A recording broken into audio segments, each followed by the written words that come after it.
Honey, what are you listening to? Mom! Your teen might not share everything with you, but teens share everything with each other. And certain everyday behaviors, like sharing food, drinks, or kisses, could mean sharing bacteria that can cause meningococcal disease, known as meningitis. Although meningitis is uncommon, about 1 in 10 who develop it will die. Ask your teen's doctor about missing meningitis vaccinations. Learn more at meningitis.com. Vaccination may not protect all recipients. Sponsored by GSK.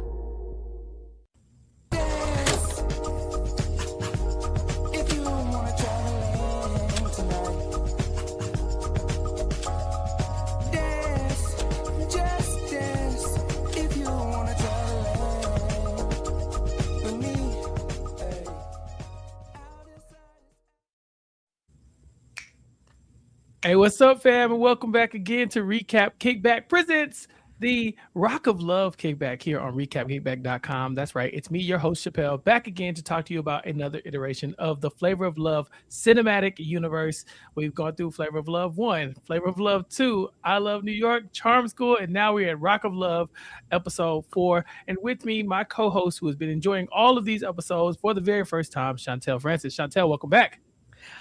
What I love about these shows is every episode hits. Every episode's good. Like they're all like there's all, you know, sometimes we're watching shows like nowadays and like you're like, okay, it was okay. It was an okay episode. But every episode of these shows have always hit, and I'm happy to talk about this one too. So fun. Yes, so much fun. And with me, for the people watching on YouTube, you probably already peeped this, but for the audio listeners only, we have a guest. We have a guest with us. Months back, I think we alluded to the back alley dealings that allowed us to get these episodes, because some of them are very hard to find online. But we did have someone behind the scenes helping us out. It's David Healy from the Cup Network. David, welcome.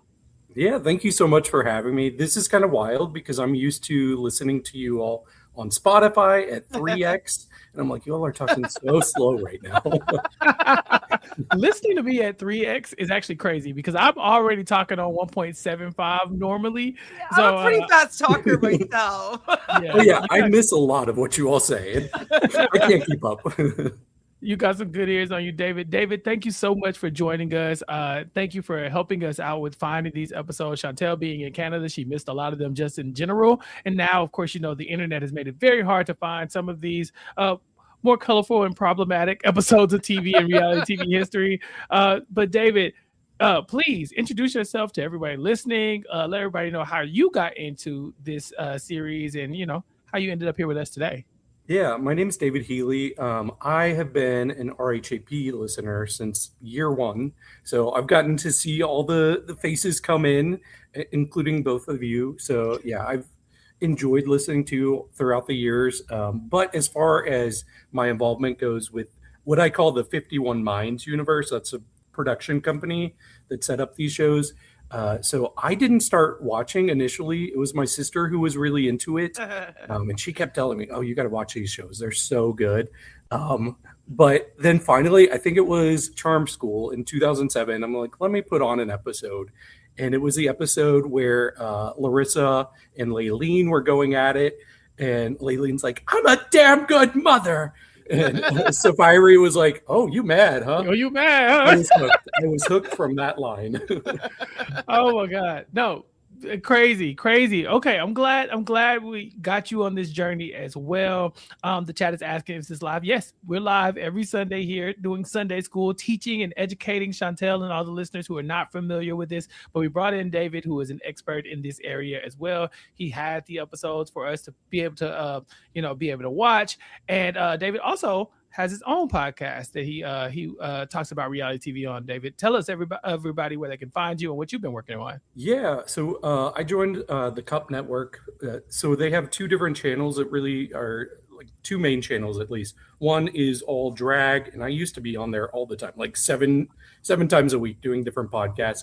But I had to scale it back. So now I'm just at the Cup TV, which is more reality TV in general. But I only do 1 podcast a week with them, and it's called Reality Roundup. And we talk about everything throughout the week, all the different reality shows. So here's what we're covering right now actively on this one episode: America's Got Talent, Project Runway, Dancing with the Stars, The Next Pro, Big Brother 28, The Traders Australia, La Mas Draga, Solo Las Mas, Drag Race France, Canada's Drag Race All-Stars, Drag Race Down Under versus World, Drag Race Mexico Latino Royale. We cover a lot. Our last episode was 4 hours, but we have timestamp. Yeah, so you can just watch the sections that you care about. Was this crazy. Week the episode where Tyra Banks is fighting with who was it? Yes, Tyra and Law were going at it. So yeah, we definitely got into that on the podcast. So yeah, you can check that out. I'm gonna tune in.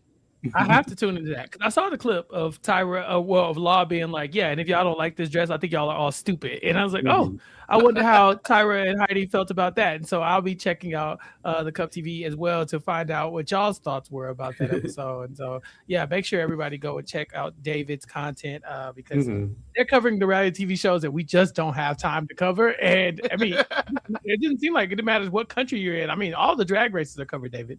Oh, yeah. We talk about them all. Like every single country. We've interviewed tons of queens as well. I went to DragCon UK and interviewed queens there. So it was a lot of fun. Did you get to sing Bing, Bang, Bong, Sing, Sang, Song, Bing, Bang, Bong? Yeah, I didn't sing it, but I heard them sing it live and I interviewed Bimini about it. So yeah, it was a lot of fun. Yeah, Bimini was great.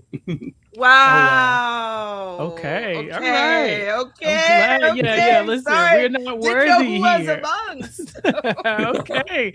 Well, thankfully, we have David here to help walk us through episode 4 of Rock of Love called Riff It Good. I love this episode. Chantel's already said it. Another great episode.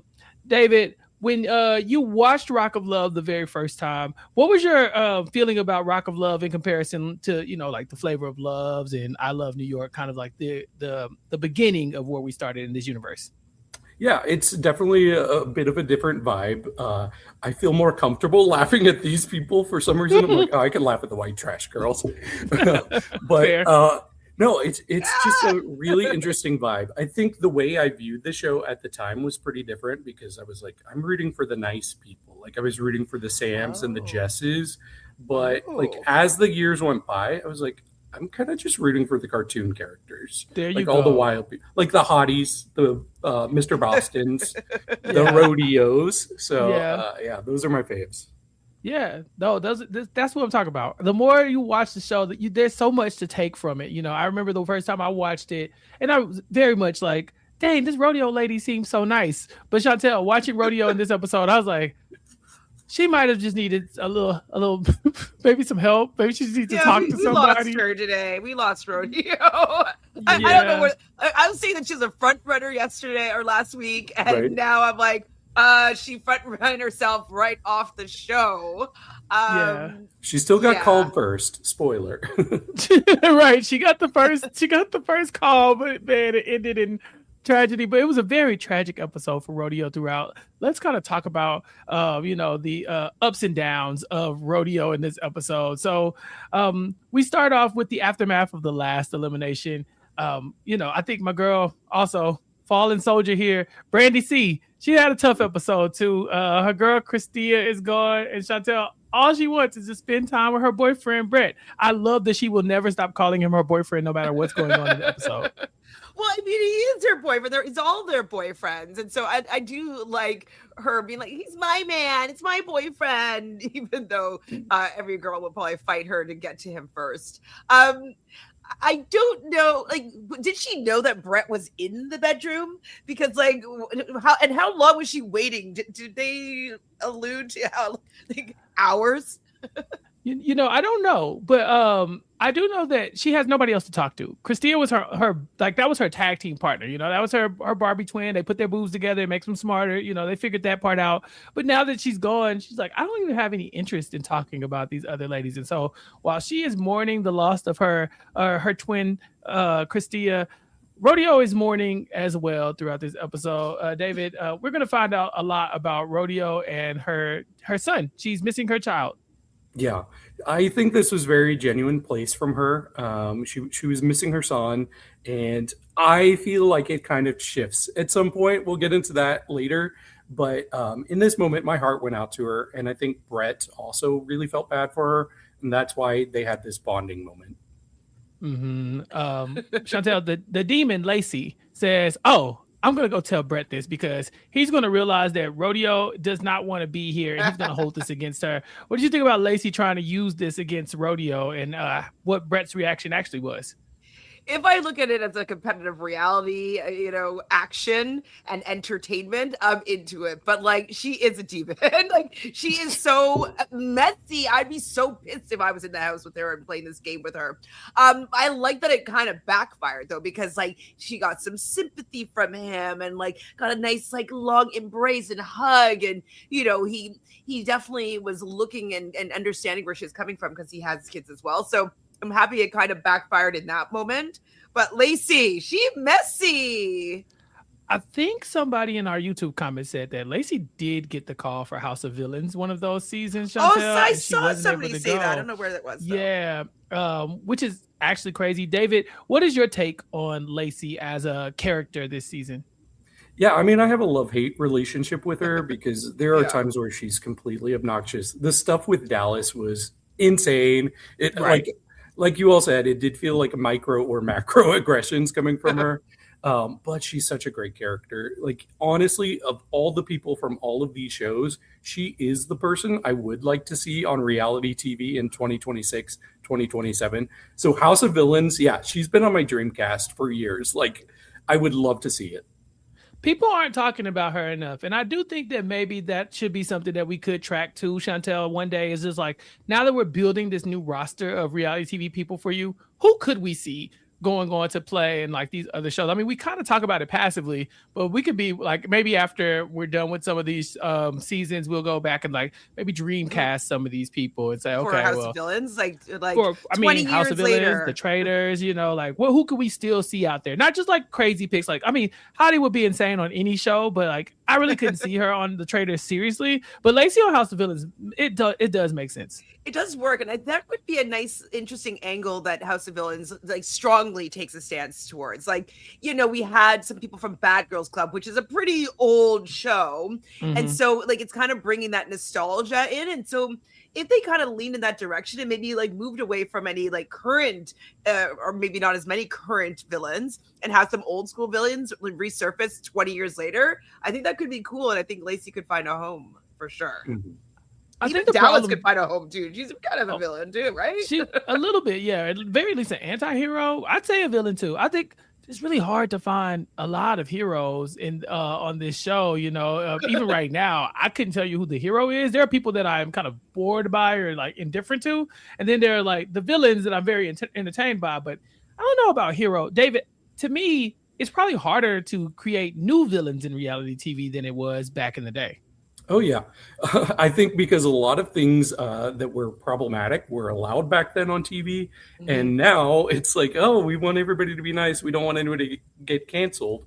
But I tell you, if there was Twitter back when this was airing, so many people would be canceled. Right, Twitter wars for sure. Oh, my God. Yeah, just the awful thing. Out of the people in the Catso right now, like, who would you guys hang out with? Like, who do you guys, like, enjoy? Who, if you were in that house, who'd you be friends with?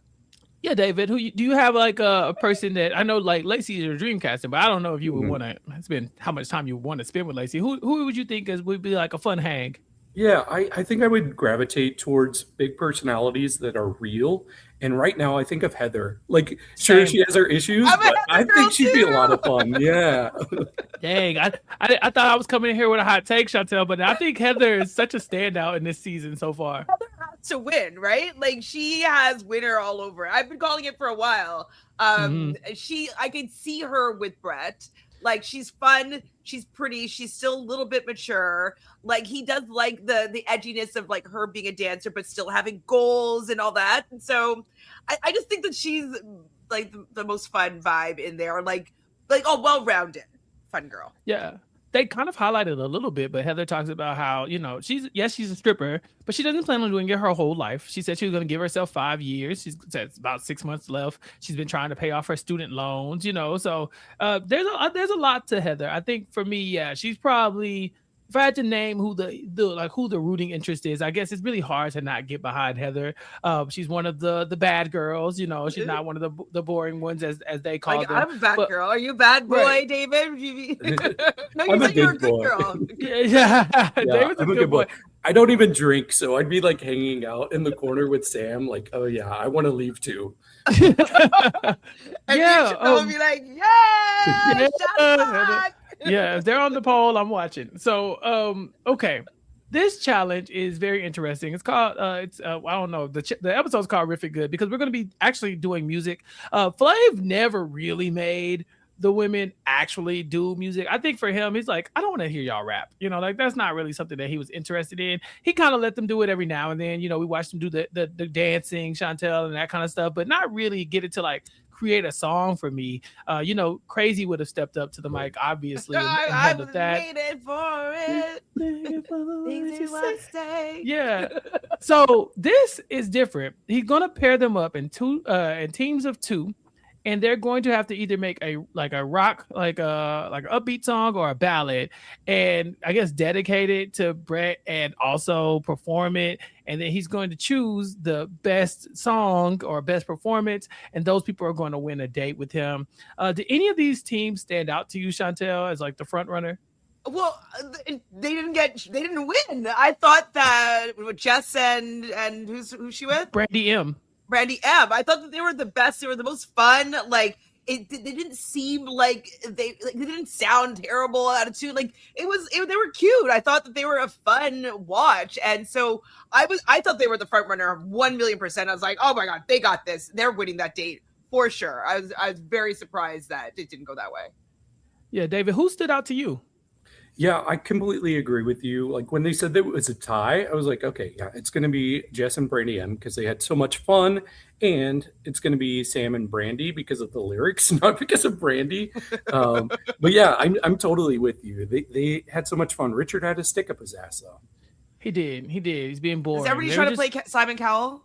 Is that I this think era? So it might have been as well. You know, it's still kind of like the era of the mean judge. You know, I think that Simon looks really exactly like that guy and Simon Cowell popularized the it. guy We brought from Charm School. Yeah, exactly. We brought in all the British dudes with the turtleneck sweaters and you know the stuff. But you know, like it became a thing, right? So yeah, I thought that they looked like they were having a great time. I like the way they approached it too. They're like, we're not good at music, so we're just gonna drink and see what happens. And fun. It could have turned out worse. I will say it. I am a Brandy C apologist. I love that woman. She is so funny to me. And I was really rooting for her and Sam because they were so different. You know, like Sam's like, hey, I wrote these lyrics in my book and it's so heartfelt and all this stuff. And Brandy C's just like, I can't sing. I have nothing to add, but I'm going to try my best. Chantele, she sounded awful, but she tried. Well, one thing, okay, she's terrible. She definitely is tone deaf. And I actually don't even understand tone deafness because I'm like, why don't you just sing the same note? Like, I just say no. Sing in tune. Like, what's wrong with you? But sometimes she was trying to sing in tune, and she kind of had she was singing like in a third, and so like it like kind of was in a third at sometimes. Like it was a little bit obviously out of tune third, but she was singing a chord at sometimes, and I was like, that didn't sound too bad every once in a while.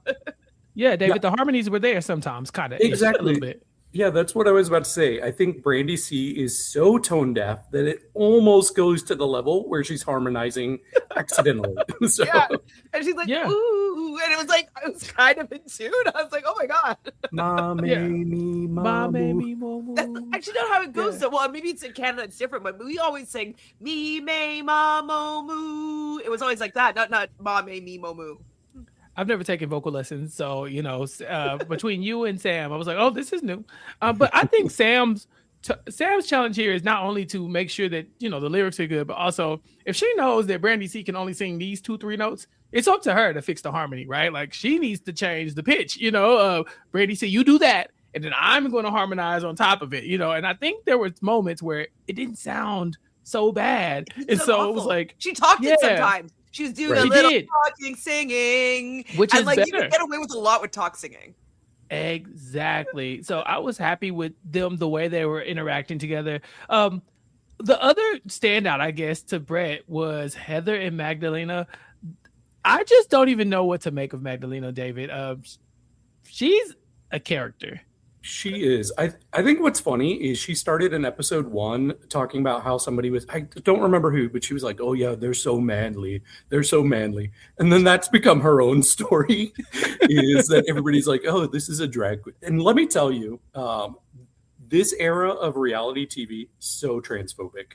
It's all the transvestigating that they're doing, and it will get worse. You'll see other seasons coming up where it's so much worse. Yeah, even since Flavor of Love season 1, I think every season there's been, you look like a man, you look like a man, you look like a man, you're a man, you're a man, you're drag queen with no ass, so and some of them lines are iconic. Oh yeah, that was Boots to New York. You look like a drag queen, and New York's up there. It's fabulous. Iconic lines, Chantele, but it is problematic. You can't just be calling women men for no reason. It is problematic, and sometimes I have to like turn my brain off of dissecting. At that time, we were a lot looser with how we spoke about other groups of people, and so it definitely is jarring at times. So when you hear the R word, like it's like like oh my goodness, which does happen. Like most of these shows have said that recently. So yes, it's definitely jarring, but I just kind of put it aside. Like at the time, it wasn't so people weren't paying attention as much and being as considerate. So Brett's approach to Magdalena is very funny. He says she's a big woman, so she got a deep voice. Like that was like, and I was like, that's fair. There's a lot of Magdalena, so her having a deep voice, it doesn't seem like he bothers her too much. But I think Magdalena is kind of in the crazy school of, I think that I can sing, and maybe I cannot. Right. To me, of all these women, she's the one who was the most confused about her musical prowess. Well, she wasn't super out of tune, but she was doing a little bit of talk singing as well. And if she was able to sing an octave higher and like still maintain, then I think then I could say that she's a good singer. But she's sitting in a low register where it's easy to kind of get away with sounding okay. So yeah, I don't think that she's a good singer. Yeah, not as good as she thinks she is, anyways. Yeah, and she's paired up with Heather, David, and they end up tying for the victory here. Were you surprised to see that they were the other two? Yeah, it's pretty wild to me. They were definitely one of my least favorites. They weren't the worst. The worst we haven't even talked about yet. But yeah, I was definitely surprised. Oh, okay. Well, who do you think was the worst of these pairs, David? Okay. Well, first of all, I have to say, Purple Mia should be so happy that she was paired with who Rodeo. Is that? I'm like, I don't remember who this woman is. If it wasn't for Rodeo, we would not know. We would not have seen or heard anything from Mia in this episode, David. Mm-hmm. Yeah, they were atrocious, but the whole build-up, the whole songwriting process is some of my favorite stuff from this whole season. It just cracks me up every time. I cannot stop laughing at Rodeo.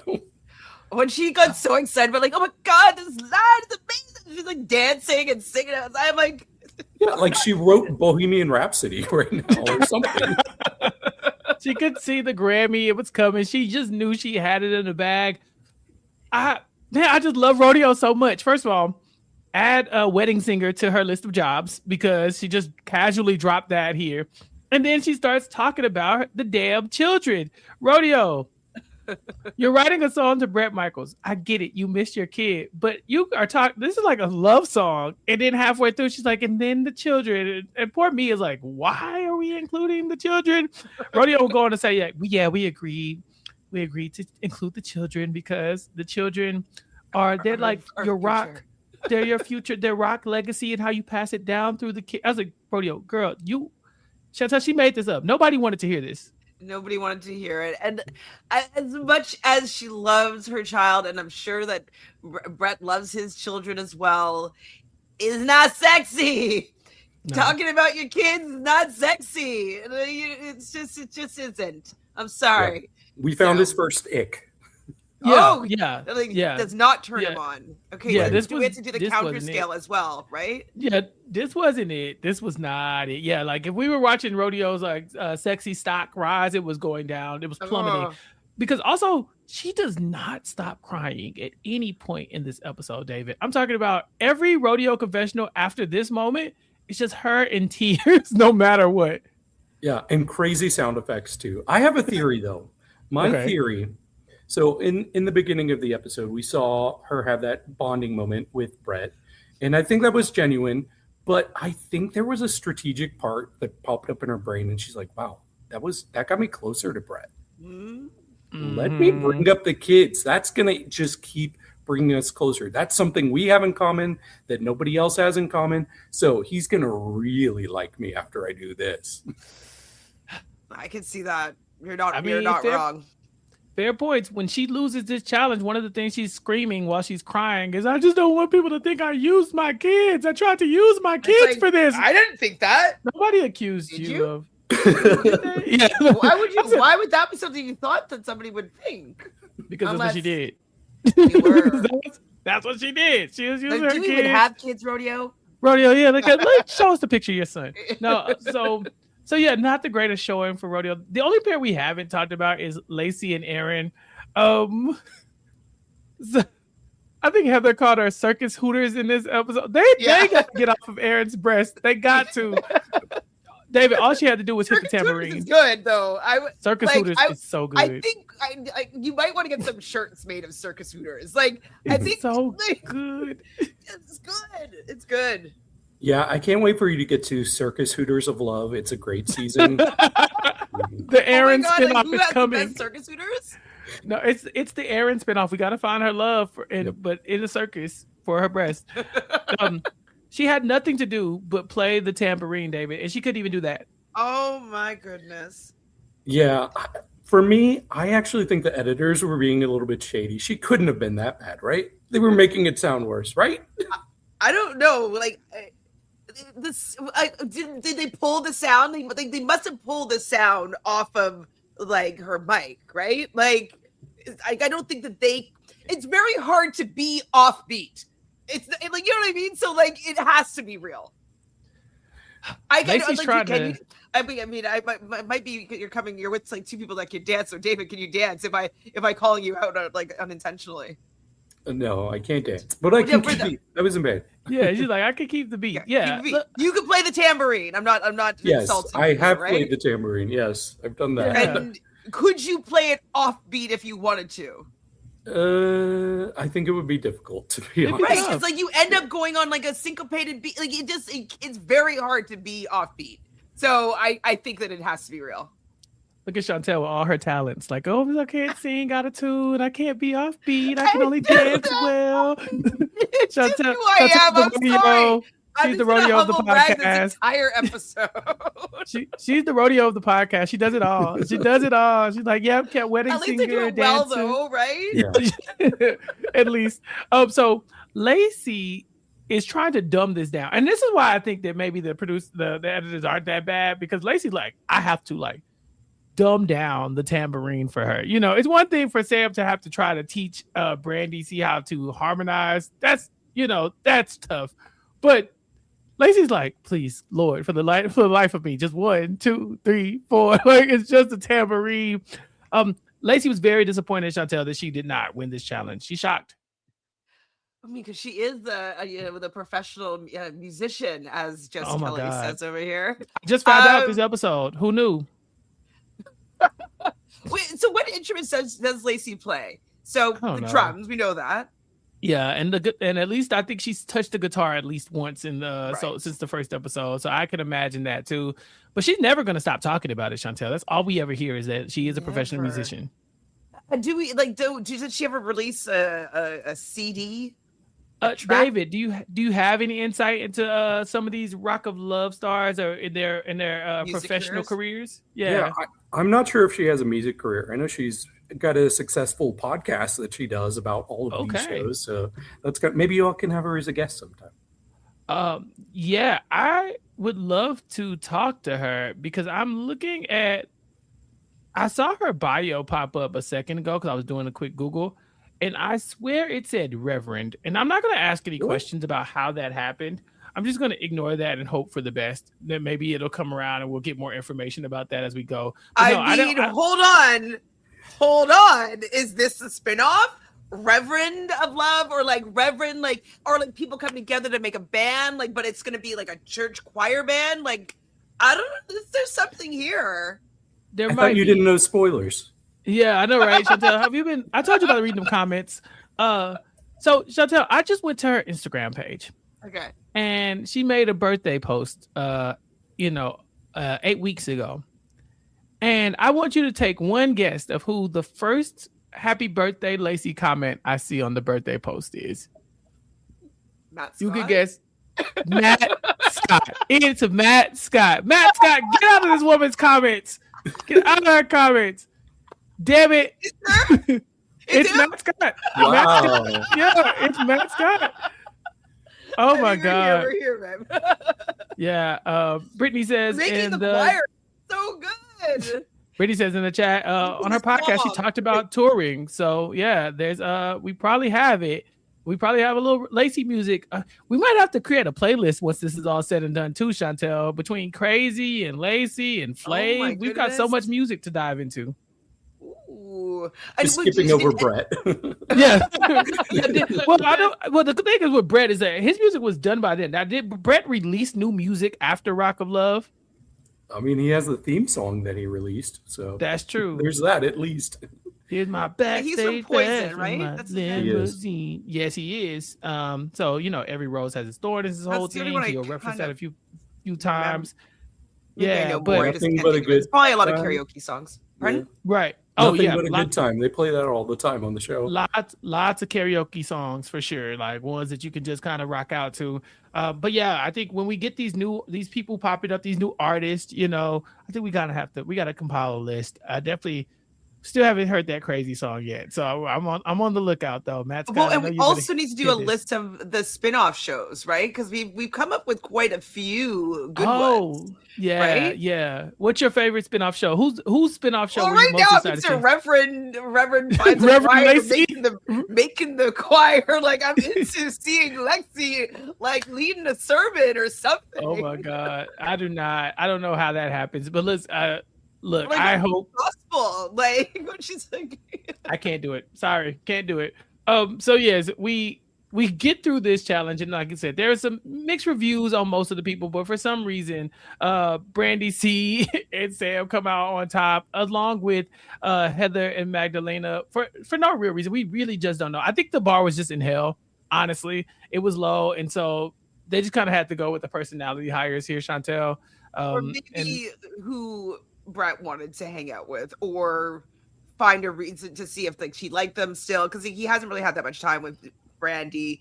I think he likes Heather, and so like he maybe just like try to pick some people specifically, and had nothing to do. But he hasn't really talked to Jess that much, has he? Yeah, Really he hasn't. Yes. He likes Jess, but he hasn't. Like in this episode, there's almost no Jess content, and I think it's starting to weigh on her. She does kind of mention David that like, once again, girls are going on a date, and it's just not Jess. Yeah, I actually think it starts to become a good thing for Brett. It seems like the more he hangs out with somebody, the lower they are on the list to get their name called. So maybe that's a secret, is like, oh, the less I'm around you, the more I'm interested in you. Yeah, like he's turned on by you by the very minimal things, right? Like, oh, you wore a hat today. That turns me on. But the moment you start talking to him, he's like, I don't know, because you would think after some of the moments they had in this episode that certain people would be safer. We'll kind of get to that in a little bit. One last thing that Rodeo is crying about, not only does she miss her son, but also she's finding out that they're going to be going on dates. And some of these dates are her dream date, Chantele. When she finds out that Brett is taking Brandy C to go ride horses, she's like, "This is my dream date." But all I can picture with you are Right. I want to see that date, New York and Brett. They would have nothing to talk about. I'm sure Brett would be turned on the entire time. But this is just. Was Brett turned on at all this episode? I don't remember him saying that. He said it's sexy to see a woman on a horse, but that's not the same. So I think this is a low turn on. It goes on the scale, though. Yeah, I think it's in there. It's a low scale though. It's a low Low. scale. You know, finding some sexy is not necessarily like how he was just like, oh yeah, she's got a heartbeat, so that makes me horny. You know, like that's different. Yeah, I also like Brandy C kind of throwing slugs at Rodeo and saying like, okay, she needs to grow up. She needs to get over it, get her emotions in check because I miss my cat. You don't see me acting like this. So relatable. I love my cat. I miss my cat while I'm at work. So What kind of cat? What's your cat's she's name? just a white cat. She's right up there on her cat tower staring at me right now. Name? Does she have a name? Lily. Lily. Yes. Okay. Yeah, no, I love Brandy C for being like, look, get it together. You're too old to be acting like And this. Brandy C, how old is she? Like 21? Because we She's do talk about her age. very, very young, right at this time. Because I think Brett is even at some point being like, Yeah, you know, like, she's got a young can soul. Tell that Yeah. she's a little young. She was born in 81, if I'm not mistaken. That's so older she's than not- I expected. I was gonna say the same thing. Yeah, she's not as young as I would have thought at the time of filming, but she has she's like Brett says, she has a young soul. very young soul. Yeah, she's got that perpetual lyric voice going on. Oh my God. Yeah, she's very like yeah, for sure, for sure. Because I think that makes her 26 at the time of the show airing. So yeah, she's not that young. She's too young for Brett. But she's that young. Everybody, sure. I think, except for Heather and Rodeo, are too young for Brett. I think, right? Like, pour one out for Rodeo again. Damn, girl, what? I mean, Brett might think they're a little too old for him, though. Right, yeah, exactly. he has that Leonardo DiCaprio syndrome. Like, yeah, she's 45 now. I would love to hear if she still talks like that. You know, if she's still kind of, you know. I do. Barbie. Can you find her Instagram, like a clip? Oh yeah, that'll be my research. See. You know, you always got me doing a lot of hard work behind the scenes. Sorry. You know, well, I love it. Doing it myself, but you know. You cannot, because when we have to come to Brandy C's Journey for Love next season, I don't want to hear anything when we bring back Brandy C of Love. Okay, so Magdalena is not happy to be going on her date with Heather. In the limo, they talk about Rodeo and her struggles. It's just really a bad episode for Rodeo. They're on a date talking about her behind her back. It's like, all right. They go to dinner, and we see Magdalena as a little bit of a hater. This is, again, David, she's bringing up that Heather is a stripper. And she's like, so because you're a stripper, do you even like men?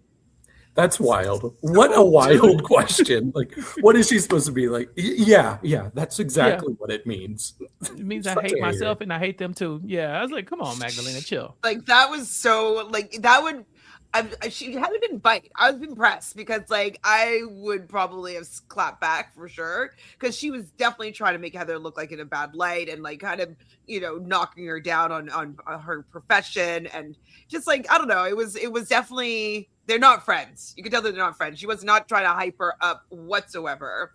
But Heather handled it pretty well, being like, yeah, I know how to handle it, man. And, like, that probably turned Brett on. It probably did. You know, and Heather's talking about how, you know, 6 months from now, she doesn't plan on stripping. She's paying off her loans. And Magdalena, she's mean, but I did get a laugh at. She said, you ask the average stripper how long they got left stripping, and they're going to say any day now. I'm not a stripper. I've never danced before, but like I understand though the fast money, like cash, like I'm going with a stack of cash is so enticing. That's why I still like bartend once a week because I'm like I just love having a stack of cash, no matter how I can get it. So I can see how it could be hard getting out of that world because it's pretty, we'll say, easy to get a stack of cash. Right. Yeah, she's just mean. It's me because it is funny though. It is funny. David, she's like, she doesn't know how to do. She said Heather's gonna be a stripper her whole life because she doesn't know how to do anything else. Yeah, that's pretty cruel. I mean, but if you think about it, now that she's on TV, I bet business was booming for her in her strip club. I'm sure she had people coming from out of state to see her. So yeah, she'll probably become like a star, like starring and maybe even go on a tour or whatever, going around like, you know, Heather from Rock of Love is, you know, headlining here today. She doesn't even probably have to strip at that point. She could just host it. Like Heather from Rock of Love is going to be there, and she brought topless. Some strippers. You know, yeah, even that. And we know she likes getting topless, which really isn't helping her case. You know, but like I not only strips. Like, girl, we see you strip every episode. So like like a rock star party. Like everybody's top. You know what I mean? Like I just don't think that it's out of the It's realm not that scandalous. of. Yeah, I don't think it's that scandalous. And just nice Magdalene boobs. is just mean. Yeah, Magdalene is just mean. So this is very interesting, Chantele. Brett decides to gift all these people guitars, like actual guitars. That's such a cool gift. That's a great gift. I gifted myself a guitar about 10 years ago because I was like, I'm going to learn how to play a new instrument. I took one lesson and I see this guitar sitting right over there collecting dust. But I would have loved that as a gift for sure. I think it is definitely very cool. My guitar is in my other room. But yeah, I got play? one too. No, I never learned. I have the guitar. Look, David? This makes 3 of us because I once bought a guitar and I had all the ambition to learn how to play it, and it just sat. I eventually sold it to somebody else. So. Oh, so you don't have the guitar anymore? No. I was gonna say we got the 3 guitars right here. Right, we were that close. Close. Making the band was happening right now. Get Lacey on the phone. So they get the guitars, and Heather says, Brett, he actually brings it up. He's like, okay, the night's young. I'm not ready to take it in yet. Let's go do something fun. And Heather's like, yeah, should I get my tattoo on the back of you? Can I get a tattoo for you on the back of my neck? This is actually crazy. Would you get a tattoo for somebody that you potentially might not even be able to date, David? Absolutely not. I wouldn't get a tattoo anyways. I'm a blank page right now. I have no tattoos. So this was wild. We'll see if she actually goes through with it. But as of right now, I'd be like, that's insane. There's so many people still left in the house. Right. Chantele, he says, maybe we'll save it for a solo date. Do you see this happening on this show, Chantele? You think it's happening? I think it could happen. I think it's happening, and it could be like how they do like the final 2 dates or whatever, and like maybe that's how he ends up picking her. Like, yeah, I can see it happening for sure. For me, I don't have any tattoos. I've always like kind of wanted to have a tattoo, but like I never could figure out what I wanted to get. But because I like adventure and saying yes to random crazy things, I would probably say yes to getting a tattoo on this random date, just because I'm like that. What do you think the tattoo is going to be if she gets the tattoo? Like, could you see her like getting his like name? I don't know, it's probably like a rose. That's with a good like one. Maybe his like name over like a little banner, or like put like, or maybe their initials like B and H. Like on like a little banner with like a heart with a rose. Yeah. Yeah, I don't mind the let's get a tattoo thing, right? Like I think we've heard Survivor players say they get a tattoo, or whatever. Like they all do a thing, but somebody's name, that to me, that's a bridge too far. Like, because you don't. H though, you could have it mean a lot of things. It could be Benson and Hedges. It could be like I don't know. Like, because look, think about it like this. Imagine if New York was like, Flav, I'm gonna get your name tatted on me, and then he leaves her at the final 2 twice. Chantele, he opens the same wound. The same wound, Flav. You cover over it. And nowadays, like 20 years later, you can get those things removed easy. So I think they could cover it. If you got Flav on, you can make Flav be something else. It would be fine. Yeah. Okay. I personally don't know about how I feel about getting a person's name tattooed on me. I don't even have a tattoo right now. I have a brand, but I don't have a tattoo. Yeah, I don't. That the ink thing doesn't really appeal to me. Yeah, I've been branded. Type thing? For my frat. I would show it to you, but I have to take my shirt off. A cult? A cult is crazy. No, I'm in a gentleman. Like the cult that was happening out in Vancouver or whatever, Nexium. So I was slightly in it, but like not really in it. Like I never got into the branding stages. What do you mean you were slightly in a cult? Okay, so it was shared as it was called like ESP, and you're supposed to just like be learning at like ways to better yourself in life, whatever, just kind of like self-help growth kind of practices. And so I was like recruited from like my actor friends, like all my actor friends out of Vancouver were in ESP Nexium. And so like they're all like kind of disciples from the Smallville girl, and then like I forget right now that the other girl, Sarah Edmondson, and then Sarah Edmondson is one that got all the Vancouver actors that were involved in Nexium. So like I met all like the head honcho people, like, and then like when I'm seeing this girl going to jail, I'm like, oh shit. Like I never got. There's no way that I would get to the level of being branded by like the owner. This is like nuts. But like I definitely was in like a lower stage of NXIVM before, like pre-cult. It's like the pre-grooming, but like I couldn't be groomed. I couldn't be tamed. So. You couldn't be tamed. They said you got to get out. You were holding the cult back. This is crazy. Chantele, you went to the cult interest meeting and was like, "No, I'm good, thanks." I mean, I love cults in general. And I'm so happy that I was like slightly on the inside. Because in university, I took cults and new religion, and like that was absolutely one of my favorite classes I've ever taken in my life. It was so insane, and I have a couple good stories about cults for another day. But I love a cult. We'll definitely put a pin in those cult conversations. We're gonna come back to that later on. So they finished their dinner. Instead of going straight home, they do party a little bit in the limousine. It gets hot and heavy. We see three-way kisses. We see shots. By the time they show up to the house, Brett's stumbling, they're stumbling, and then we kick off a rock and roll party. We see people smashing guitars. Heather's topless for the 86th time, as I think it was Sam would say, or Jess. Somebody threw her under the bus. And they're doing the stripper thing. They're having fun until eventually Brett's like, I think I'm gonna die. I need to go back to my room. Now, when he gets there, the three women waiting for him in the room. One being Brandy C, one being Lacey, and one being Heather. And then we get lights out. We don't really know what happened, Chantele, between the three of them, and well, four of them. What do you think went on in this room? I think that they may had like a four-way moment with Brett's microphone.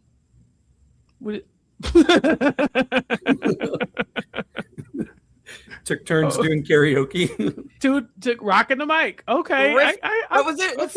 Riff It Good. Riffing it real good. That's how, like, because like it could have been from the singing, right? That it could be good, right? So riffing something else. Yeah, maybe. I mean, this is going to be a topic of conversation the next day, David, because when Lacey comes outside, they're just kind of like, so did y'all do it? Did y'all do it? Did y'all have sex? Like, tell us everything. And she's just kind of, I don't know if she's being coy or if she's just being private, but she will not tell them what they did. She won't tell them she won't tell them what they did, but I think she wants that to linger over their head. Mm-hmm. And that's why she's even having this conversation in the first place. She's like, well, I'm not going to say what I did. I'm not going to say what we didn't do. But yeah, it's just there. So she's definitely toying with them. Now, how did Jess just jump to, if he licked your box and I can't kiss him? Like, what? Like, did he eat your box out? Did he eat your box out? Because if he did, I'm not going to kiss him. Hey, Jess, you mind your damn business. A lady how did we get here? Right, a lady doesn't share, doesn't kiss and tell or box lick and tell. You can't just be telling people. Right, you can't just be getting licked and telling. I said, what kind of the game is that? Crazy. But before we move past at the party with them smashing a guitar, have you ever been to like a rage room or anything like that, or like got to smash something? Like, I feel like that could be kind of fun. I've never done it before. The rage rooms do look like fun. I know people like, Chantele, our podcast circle, they love a good escape room. I think we've done too many. We've done way too many escape rooms on these damn trips. I'm sick of them. I don't want to do no more. You know me, and you know me, Chantele. I might be going to an escape room tonight. Like, I'm useless. You know me. I did one with Matt Scott. You did one with Matt Scott. See, I don't think I've ever. We might have done. Did you leave a comment, a review? Yeah. Happy birthday. Yeah. It's just not for me. I'm not a, you know me, I'm not a puzzles and games type person. I'm really like just waiting on it to end normally. I try to do my little 1-2 and stay out the way.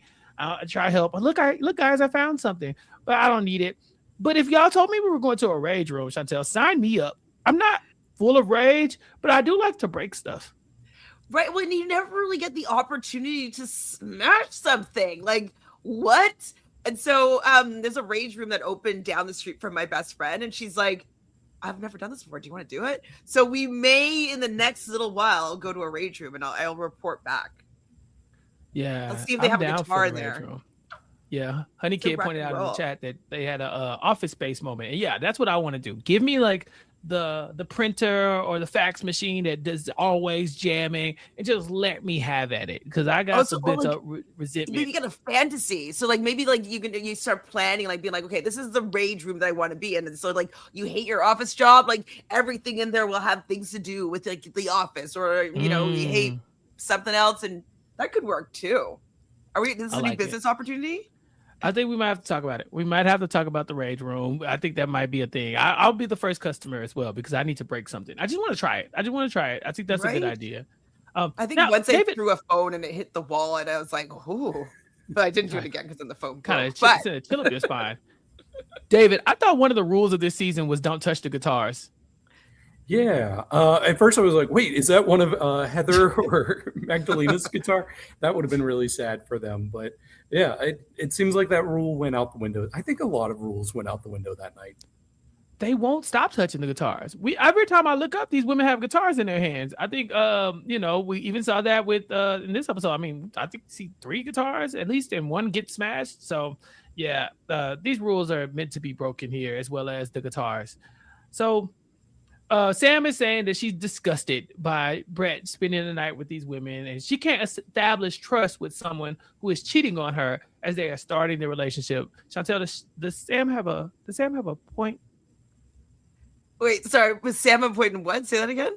She can't establish trust with Brett because he's already cheating on her by having these 4-ways. So she knows the show that she's on, and she knows that the rocker lights. Didn't we already have this conversation about somebody getting jealous already in the beginning, or was that Flavor of Love? Because I'm like, you know that like he doesn't want someone to be super jealous in the beginning. Like he wants to be free. He wants someone that's party. And who was it? Was it Lacey maybe that was like, I'm so cool. I'm so like relaxed. Like I'm chill. Like he can do what he wants.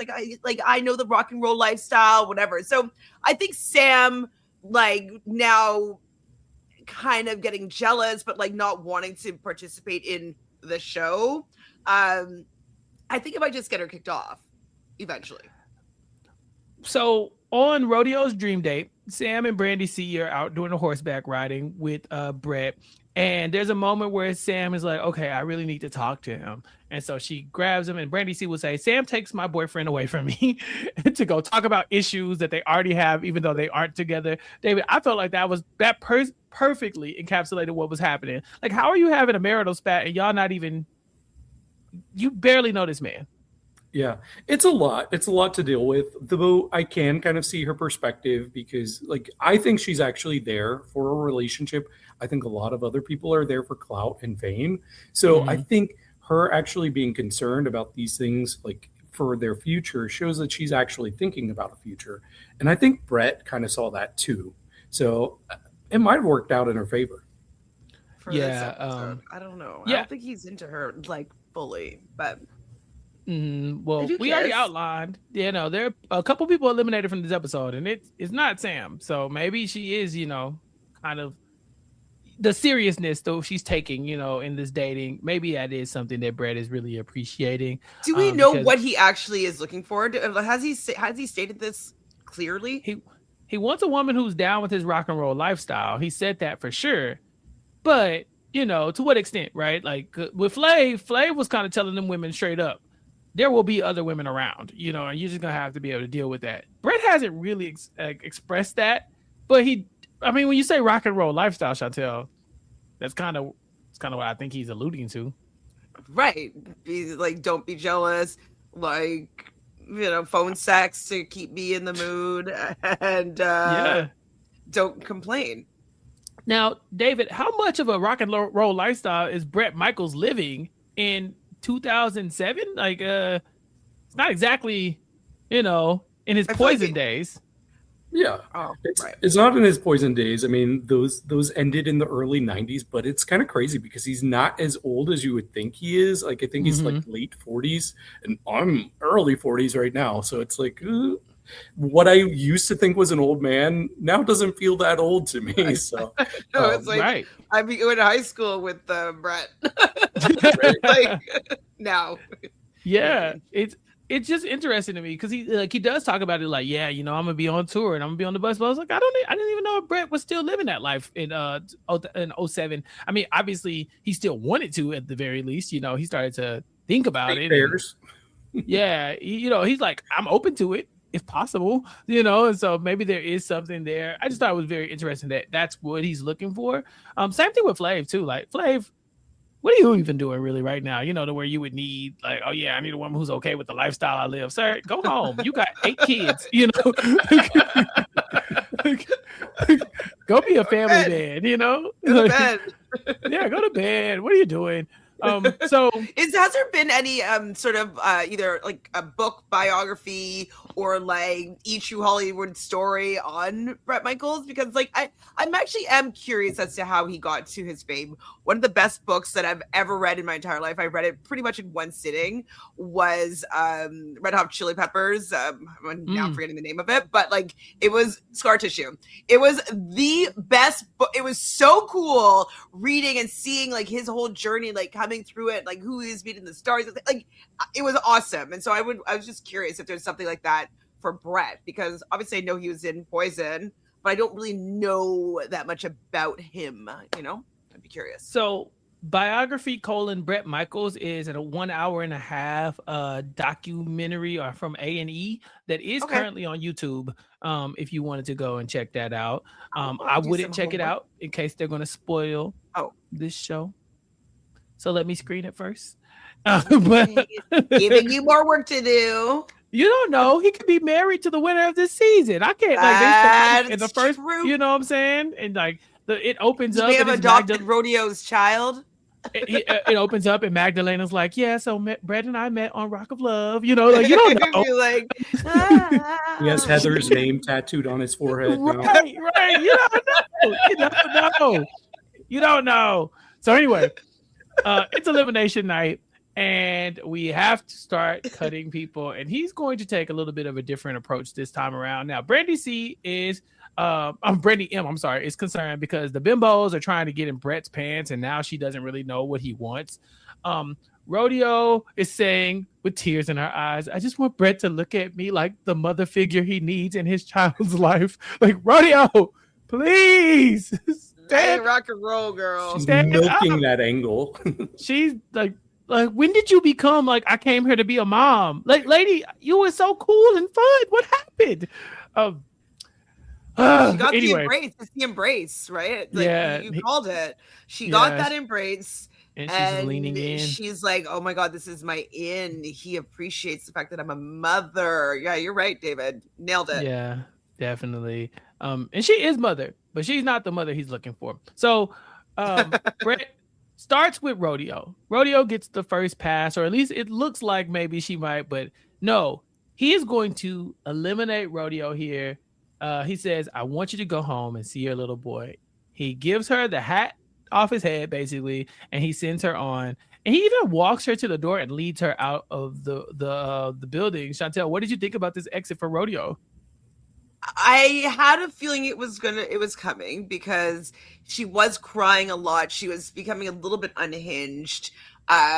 She, speaking too much of her, like she missed her child too much, and it wasn't sexy anymore. I think, for Brett's standard, anyways.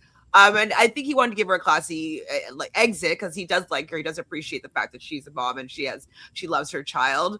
But I don't know if it's just me. But there's something about her unhingedness this episode that I could see her coming back, like crying and coming back, crying and being like, no, like we still have something, kind of like what's our girl from episode 1, like don't threaten me with a good time. Yeah, exactly. I feel her, like I can see her crying to the bouncer and like, let me back in. I need to see him. Like I miss him or something. I don't know. I feel like it's not the last time we're gonna see her before the reunion, if there's a reunion. Yeah, David. Was this him walking her out so she didn't make a scene? It might have been. I think he also wanted to gaslight her. He's like, yeah, we had our conversation last night, and I just knew there was something within you saying, hey, I'm ready to go home. And she's just nodding her head, but that is not the case. Like, even afterwards, she's like, I didn't want to go. He gaslit the hell out of her. He needed her to believe it was her idea. He's like, you asked for this. She's like, no, I didn't. He's like, yes, you did. Yes, you did. So we lose Rodeo here. And then he starts to give out the backstage passes. Mia gets the first pass, David. Do we know why? It's because he didn't have the ick. He wasn't around her. He didn't have sex with her. So it's like the allure of like, around, I have no idea who this person is. Ooh. I gotta keep you around so I can get to know you because I just haven't yet. Jess is next. She had a good moment drinking the beers and playing the guitar. Erin and her cartoon boobs. Chantele, she gets the third one. Nothing to say. She's still no personality attached to Erin. Just cartoon breast. I feel bad that like I do stare at her boobs a lot. And I'm just like, they're huge. They're big boobs, and I feel bad, They're huge. talking about someone's body, whatever. But they're really out there.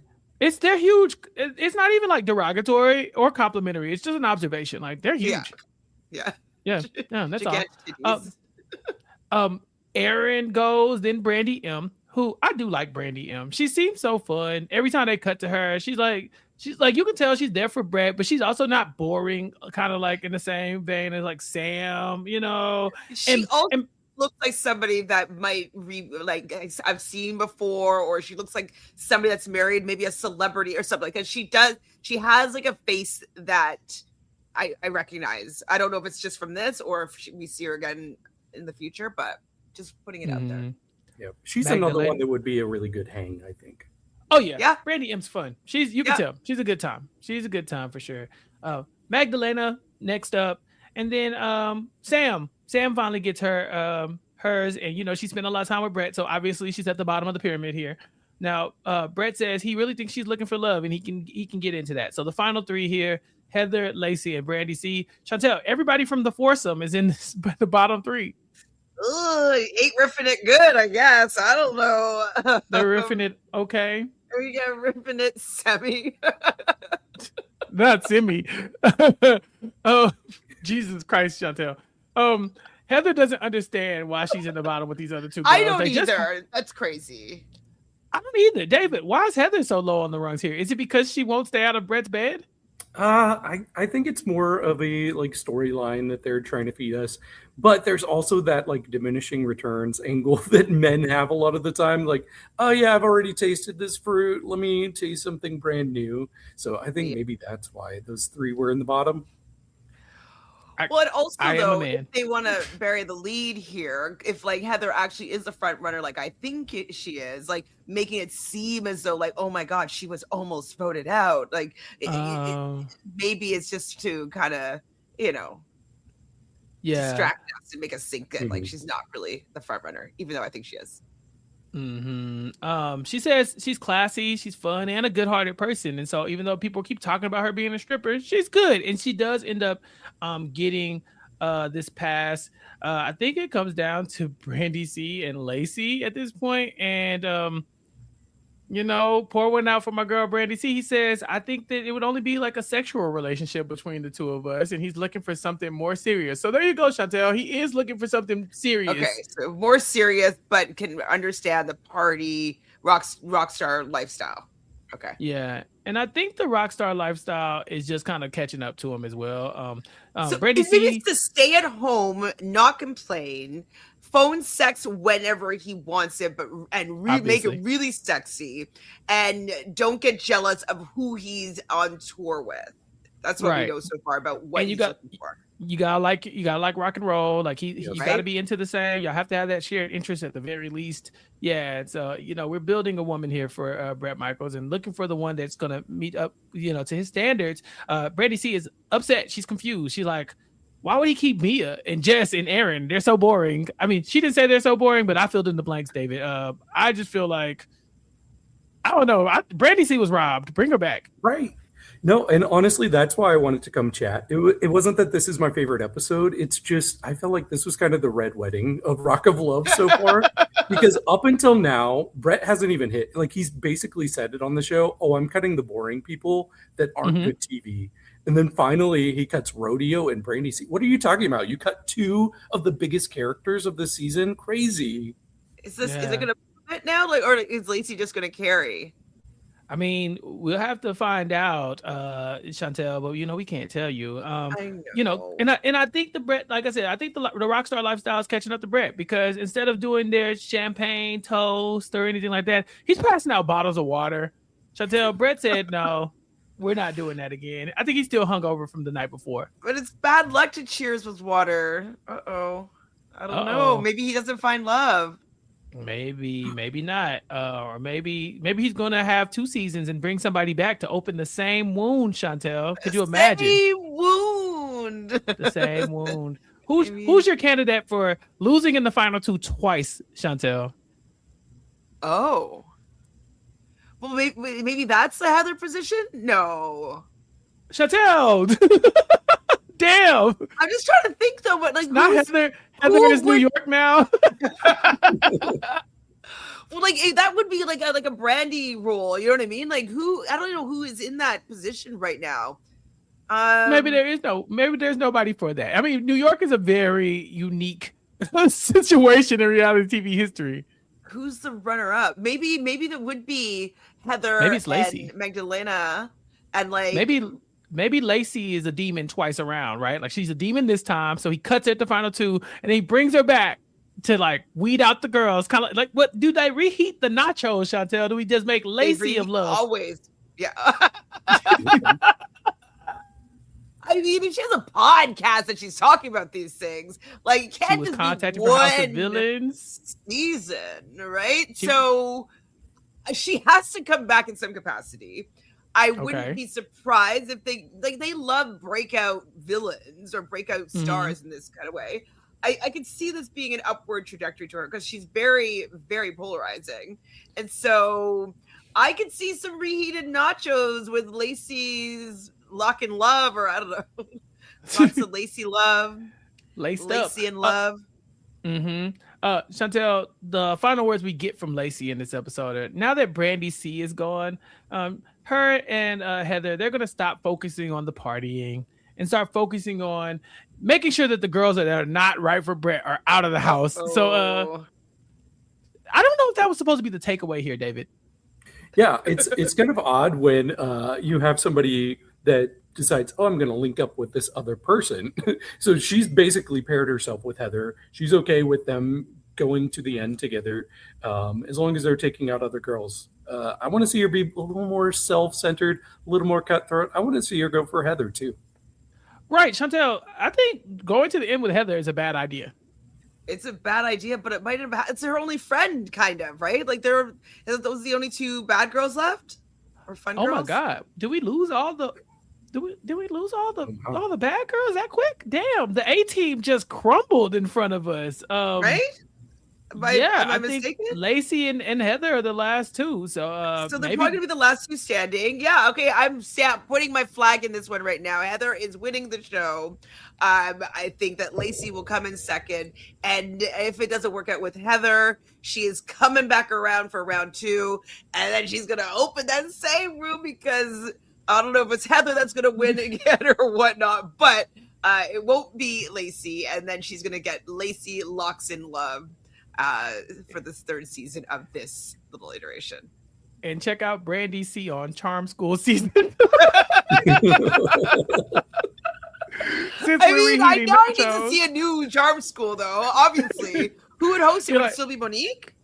I mean, for Rock of Love, no, we probably need somebody more rock adjacent. I don't know, some white lady that's sitting at home being like, I watched those women and I thought someone needs to do something, because that's what Monique did for Charm School.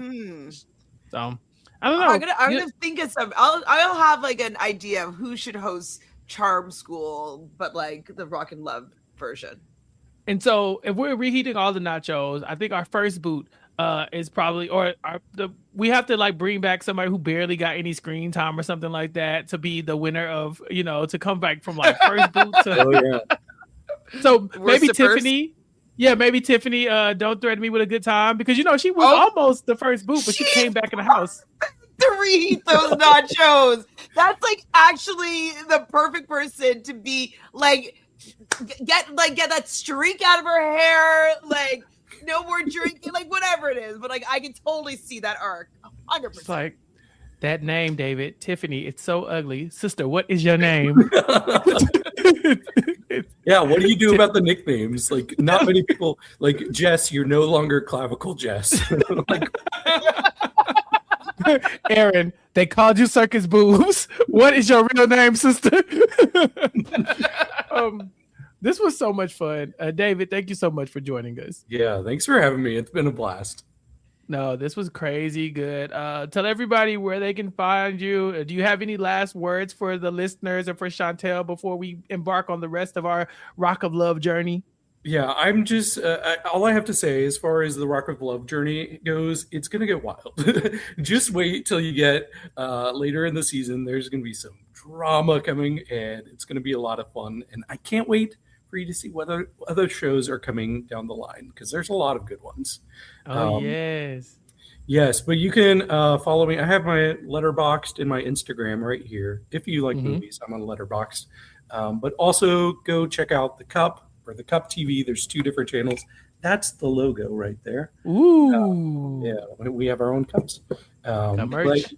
Yeah. Follow us. You can buy our merch too. But yeah, check out Reality Roundup. I also do about once a month show with the same people where I'm covering American Idol, the old seasons, and talking about our top 20 performances from the seasons. We've done the first 2. We're going to be doing season 3 soon, which I'm so excited about. I love Fantasia. I love Jennifer Hudson. Oh, so I'm excited for that. season. One song, I don't remember which season was, but what's her name that's married to David Foster? Catherine McPhee, season 5. 5, okay. Season 5, I have like one song performance that like I thought it was like incredible, and I wonder if Over the Rainbow. Yes, that was a good one.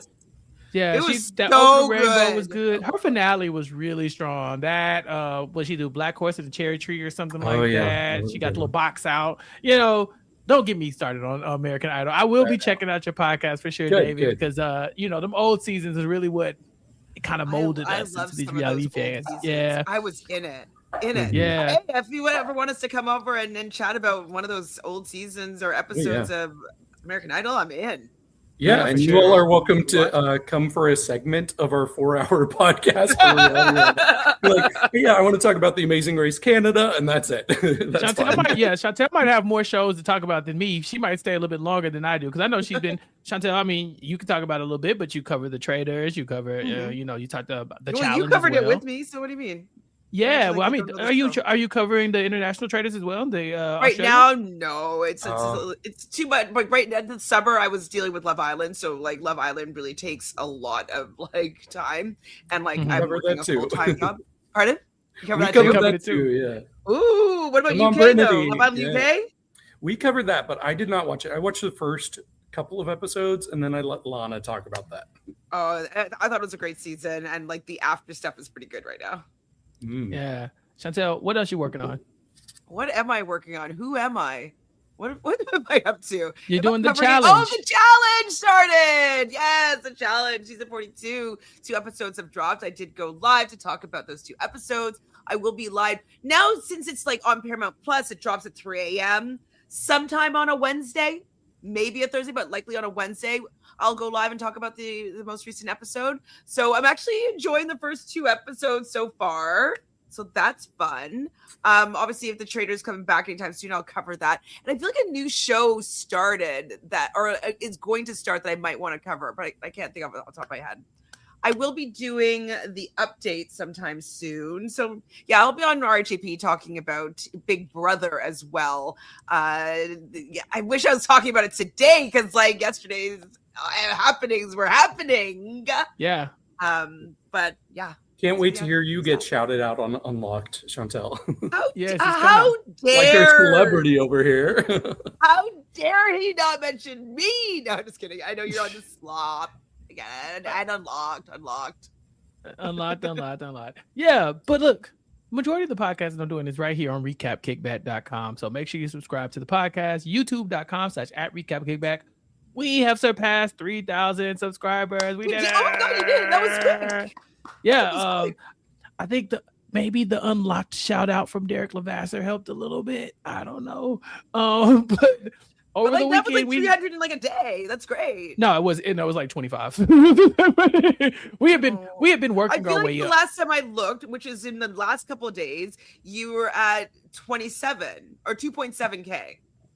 We've been moving up. We've been on the warpath all month because I've been begging and pleading. Okay, and so yes, we have surpassed 3,000, but we're not going to stop there. So make sure you subscribe to the podcast. Please. YouTube.com/@recapkickback, or recapkickback.com/subscribe can get you that audio feed as well.